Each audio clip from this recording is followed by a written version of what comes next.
Hi everyone, my name is Leah Kaylor and I am a PhD student in the Clinical Psychology Department at St. Louis University, and I want to thank you all for coming out tonight and listening.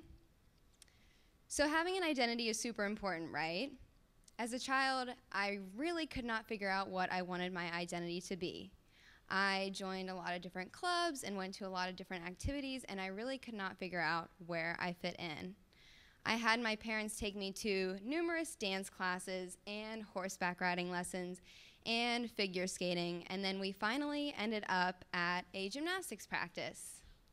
And I remember this practice so vividly because I thought that this is where I'm supposed to be, and this is what I'm supposed to be doing. And I ran up to my mom, full of excitement, and I told her just that. I had found my identity.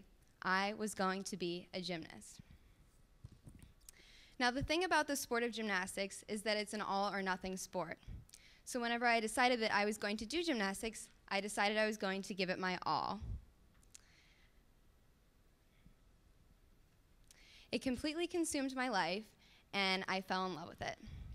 So much so that whenever I was in elementary school, I would wear my leotard underneath of my clothes because I was so excited to go to practice after school. I would eat, sleep, breathe gymnastics. And soon I moved up through the levels, and I got to work with a bunch of amazing coaches at a lot of fantastic facilities, and I made some really, really amazing friends, and I got to travel all around the country doing gymnastics competitions, and I loved every minute of it. And as my passion for the sport grew, so did my skills, and I was named Pennsylvania's State Balance Beam Champion. So just to give you an idea, I lived 1 hour away from my gym, and gymnastics practices were 4 hours long, and then I drove the hour to get back home. We practiced 4 days a week, and we traveled all over the country on the weekends to go to competitions. And during my junior and senior years of high school, I actually didn't even go to a full day of school just so I could practice. So you can really see how much it consumed my life. But as I got older, gymnastics got harder, the skills got more difficult, and I came to this awareness that these crazy tricks and flips and skills that I was trying to do had the potential to actually kill me if something went wrong. And my coaches got more demanding, and the competition got harder, and I was harder on myself. And it was also time to start thinking about getting a college scholarship. So I know that the name of this talk is all about the moment that defined my life. I'm getting there. So I was a senior in high school, and I was working on this really amazing tumbling series.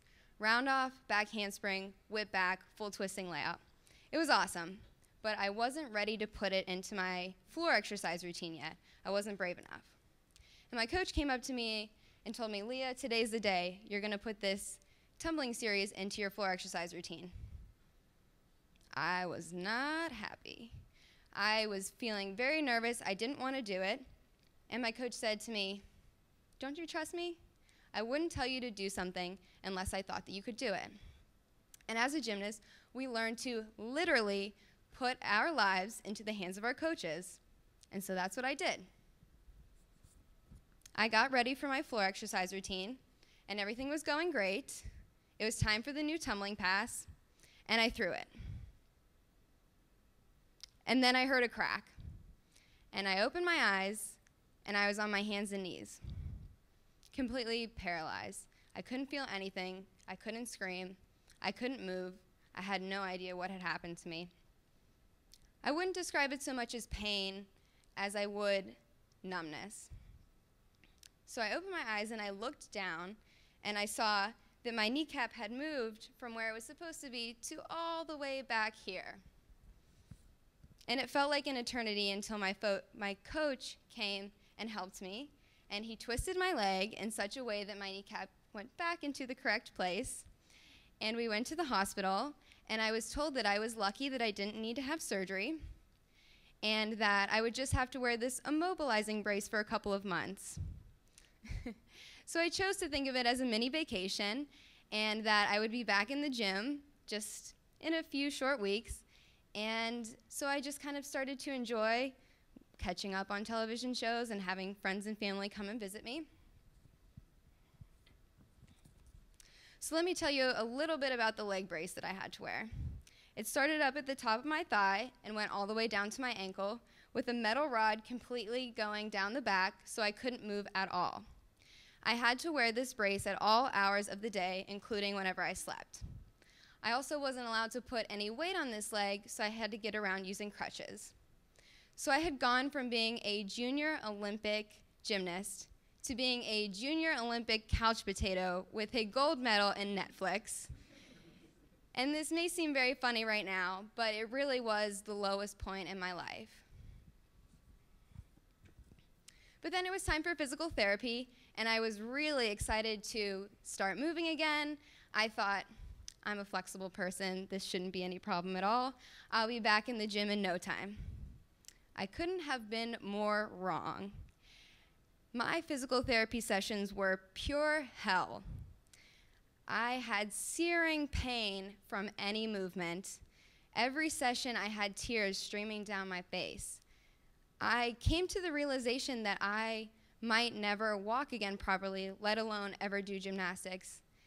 And I felt so low and so upset. I had gone from the very top of my game to my very rock bottom. But as time went on, physical therapy did work. As you can see, I can walk, and I no longer have any pain, and I got to start doing a little bit of stretching and a little bit of gymnastics, but everyone really thought that my gymnastics career was over. And to everyone's surprise, I was actually cleared to go back to competition that season, and it actually ended up being the best season of my entire career because I made it to nationals that year, which I had never done before.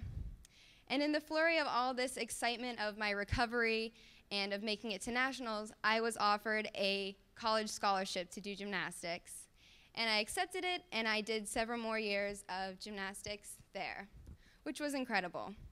But I want to talk about my comeback. It was as surprising to me as it was to everyone else that I had been able to do that. And it might seem like a simple revelation, but this was the moment that had truly changed my life because I realized that everything is impermanent. So we hear metaphors like life is a wave or life has its ups and downs, but I had truly experienced this on a much deeper level. Whenever I was doing gymnastics, I was at this high point. I was invincible. But then whenever I was injured, I was at this very, very low point. And then again, whenever I went to nationals, I was up high riding that wave. And so now I choose to live my life with an inherent sense of optimism, and that whenever things get tough, I think back to this experience and I remember that everything is impermanent and that there will be good things to come on the horizon and that I need to persevere and I need to continue riding that wave. Thank you.